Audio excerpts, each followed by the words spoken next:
రాష్ట్ర పురపాలక శాఖ మంత్రి నారాయణ నేడు అమరావతిలోని నేలపాడులో పర్యటించారు. నిర్మాణంలో ఉన్న గెజిటెడ్ అధికారుల టైప్ 1, టైప్ 2, గ్రూప్ డి ఉద్యోగుల క్వార్టర్లను మంత్రి పరిశీలించారు. ఈ సందర్భంగా నారాయణ మాట్లాడుతూ అమరావతిలో భవనాల నిర్మాణ పనులు వేగంగా జరుగుతున్నాయన్నారు. మొత్తం 4026 ఇళ్లకు అంతర్గత పనులు జరుగుతున్నాయని తెలిపారు. ఈరోజు గ్రూప్ డి అదేవిధంగా టైప్ 1, టైప్ 2 వివిధ భవనాలను యాక్చువల్గా పరిశీలించడం జరిగింది. మొత్తం 4026 హౌసెస్ కానీ అపార్ట్మెంట్స్ కానీ సంబంధించి యూనిట్స్ జరుగుతున్నాయి.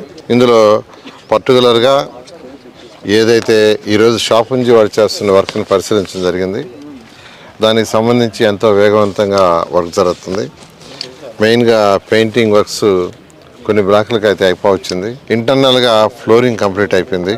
తర్వాత ఎంఈపీ వర్క్స్ జరుగుతున్నాయి. ఎలక్ట్రికల్ వర్క్స్, ప్లంబర్ వర్క్ కూడా పూర్తి అయిపోయింది. ఈ విధంగా యాక్చువల్గా వాళ్ళు మేజర్ వర్క్ కంప్లీట్ చేసి ఇప్పుడు యాక్చువల్గా roads, drains, basic infrastructure, STP, drinking water దాని మీద ఫోకస్ పెట్టున్నారు. అదేవిధంగా ఈ జడ్జెస్ బంగ్లాస్ తీసుకుంటే గౌరవనైన భారత సుప్రీంకోర్టు జడ్జి గారు యాక్చువల్గా రావటం, వారు చీఫ్ జస్టిస్ వారి చేతుల మీద నిన్న జ్యుడిషియల్ అకాడమీ శంకుస్థాపన జరిగింది. అదేవిధంగా AP high court judges guest house దానికి ఫౌండేషన్ జరిగింది. అదేవిధంగా జడ్జెస్ ఎన్క్లేవ్ ఇన్ఫ్రాస్ట్రక్చర్ ఏదైతే వాళ్ళ యొక్క హౌసెస్ ఉన్నాయో దానికి యాక్చువల్గా ఇనాగరేషన్ కూడా చేయడం జరిగింది. ఇది కాకుండా international cancellation and mediation institution ఇస్తామని చెప్పారు.